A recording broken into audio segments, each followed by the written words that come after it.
Saya agak tergelitik juga ketika bicara, saya setuju, ya memang nggak apa-apa ya, dia setuju karena dia sama-sama komika. Tapi kan dia juga harus paham, banyak juga masyarakat yang nggak setuju, dan dia juga tadi setuju, bahwa masyarakat yang nggak suka pun boleh. Nah, yang kita bicarakan hari ini adalah, untuk bisa membuat orang tertawa, sekaligus juga memahami konten yang dia sampaikan, kan nggak perlu body shaming. Kan itu yang saya sampaikan tadi. Nggak perlu gitu. Nah, yang kedua, tadi saya sudah jelas mengatakan, masa iya dengan keyakinan penuh dia bilang, dia berani ngomong bahwa presiden penculik. Menurut saya itu udah di luar batasan. Ya, harusnya kalau yang mau dikritis seperti yang saya bilang tadi, kritisi coba apa yang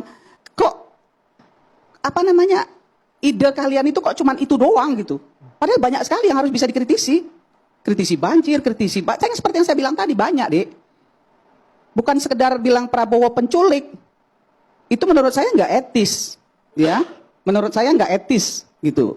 Nah, kenapa? Karena kan dia kepala negara dan hari ini menurut saya presiden, pemerintah ini sedang melakukan rekonsiliasi, ya, merangkul semua pihak untuk melakukan kerja bersama-sama, kerjasama dan kerja bersama-sama menuju Indonesia emas.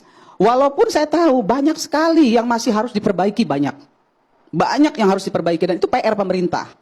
Nah, kalau dengan adanya stand up yang seperti ini terjadi polarisasi yang besar loh di masyarakat.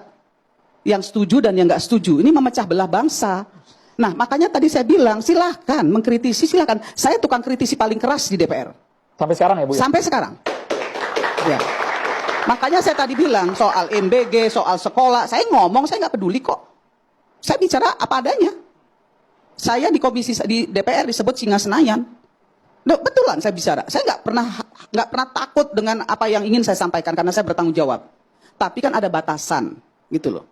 Manusia itu punya batasan moral, punya batasan adab, punya batasan etika. Kan nggak semua ditabrak. Demokrasi harus menafikan hukum dan keadilan. Kalau demokrasi tidak menafikan hukum dan keadilan, dia hukum rimba, pemaksaan kehendak. Nggak boleh. Itu aja deh poin saya.